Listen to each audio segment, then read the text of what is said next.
To be born into a name that already carries immense weight is to inherit a presence that enters the room before your own arrival.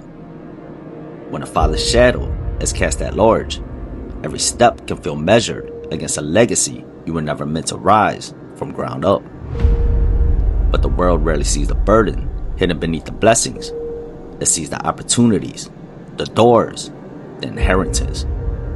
What it does not always see is the inner struggle to become more than just a surname, more than a lucky son, to prove that though the road may have been laid, it still must be walked, step by step, under the weight of a million gazing eyes.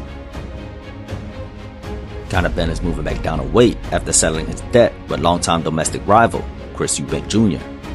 Having last fought at 160 pounds, Benn will compete at 150-pound catchweight before eventually moving back down to 147 pounds.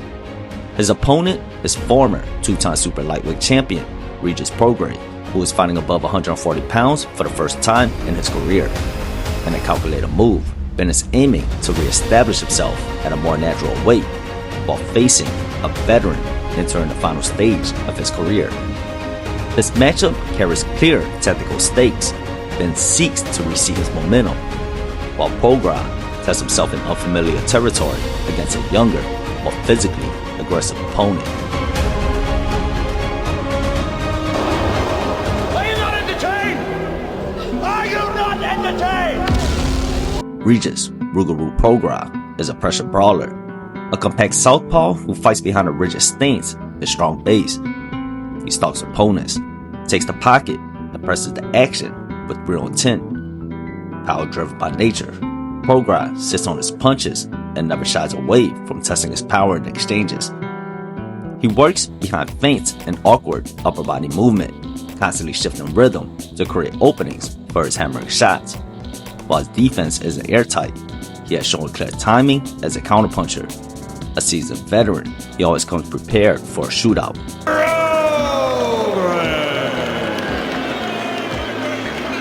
Conor Benn is a modern destroyer, a high-pressure, aggressive fighter with speed and athleticism. He's at his best on his front foot, stepping in behind an active jab that launches combinations, forces exchanges, and turns the fight physical. Benn's style is less about long setups and more about tempo, intensity, and overwhelming opponents with brutal, high-volume flurries. His best attribute is his fast twitch explosiveness, which allows him to close distance in an instant. His raw power, sharpened into a relentless wrecking ball, makes him the kind of aggressor who simply refuses to let you breathe. He has the 2025 Fighter of the Year candidate from... Gentlemen, protect yourself at all times, gentlemen. Shake hands. Stadium show in England over the past 12 months, and the crowd erupting with the open. The old lion's claw may have dulled, but his bite still remembers war. In a matchup between two pressure punchers, the key battle is control of ground. Neither man wants to spend long stretches fighting off the back foot. While they share the same general idea, their approach are vastly different. Prograis is the type to walk his opponents down, paint his feet, and grind his way in the pocket. Conor is more athletic and explosive, preferring to sit just outside the pocket before blitzing in and getting out. There on a night. You see right here, Ben doing what Ben does. Charge forward, land those big... Given Prograis' age, his legs are not what they once were, especially after moving up an additional 10 pounds. He knows it's unlikely he's able to close the gap quick enough, as his feet are no longer as fast as they once were. Just like Andre said, 2-to-1 in terms of connect advantage to deal with. Conor Benn is missing a lot of shots to the head of Prograis. He needs to... The reality pins Prograis into a more calculated approach, relying more on timing to catch Conor as he darts in. With the quicker feet on his side, Conor knows that if he can control distance with his jab, he can hold the center of the ring and leave Prograis chasing his movement. Conor carries a lively rhythm, using that bounce to launch his attacks. Prograis understands that Conor likes to take risks and shoot in. His best way to disguise his point of attack is by establishing the jab first. then layer it with feints.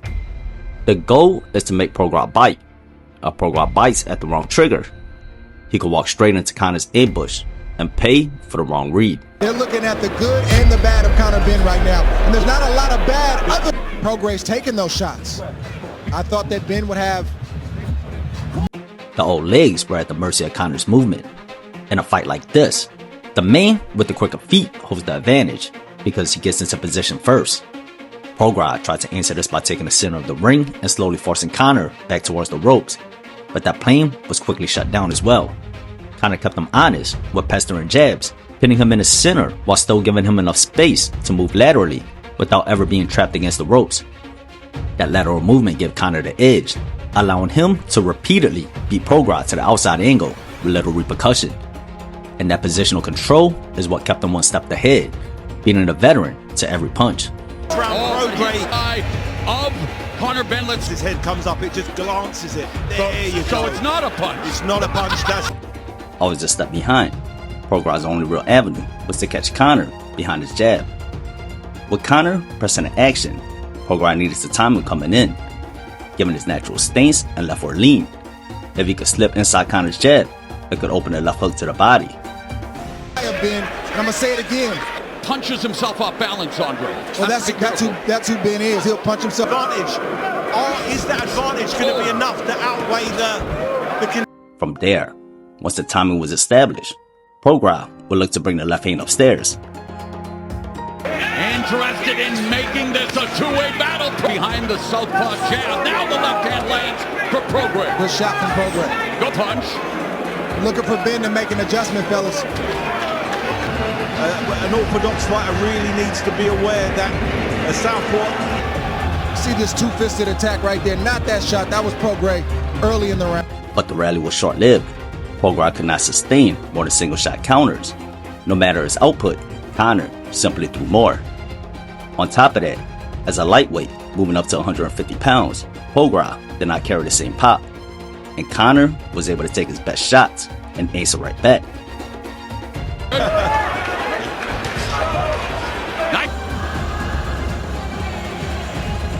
One of the few left hands that Prograis also fought heavily on his front foot. Each time he committed to a shot, his weight shifted forward and left him stuck in position. Conor took full advantage of this, firing back while Prograis was squared up and out of position, forcing him to eat clean shots before he could reset. Can't have it your own way the whole time. Fight deal, the mega money. Is Conor Benn going to rise? Followed by a right uppercut to the head. Ooh. There you go. Stiff jab, body shot. 40, moving up to 150 to meet this challenge. And Benn He was also rigid in his positioning, constantly leaning left and dipping inside. Conor saw the play and began punishing that opening with right uppercuts. Fighter, he ended up coming off second best. Like that, Prograis leaned in slightly, timed Conor Benn, a single shot, but a Chris Eubank Jr. here at Tottenham Hotspur Stadium, and many of those shots have landed clean in this round. He's setting a hell of a. Before Prograis realized it, even the little control he had started to slip away under Conor's pressure and output. Not only was he being outthrown round after round, he was also being outlanded, especially in round 7 and 8, where Conor nearly doubled the landing output in each round at more than a 2-1 margin. It was clear that Prograis had reached the edge of his limit, and that age had surpassed him. Though outgunned, the veteran still showed he could fight, but not that he could win the war, especially against a younger, more physical man. As for Conor, while he wanted to fight clearly, this was supposed to be a showcase performance that positioned him for the division's biggest names. Instead, he was unable to finish an older Prograis and showed limited adjustment or variety in the style. Beyond the jab, in and out movement, and volume, there was little evidence of meaningful progression.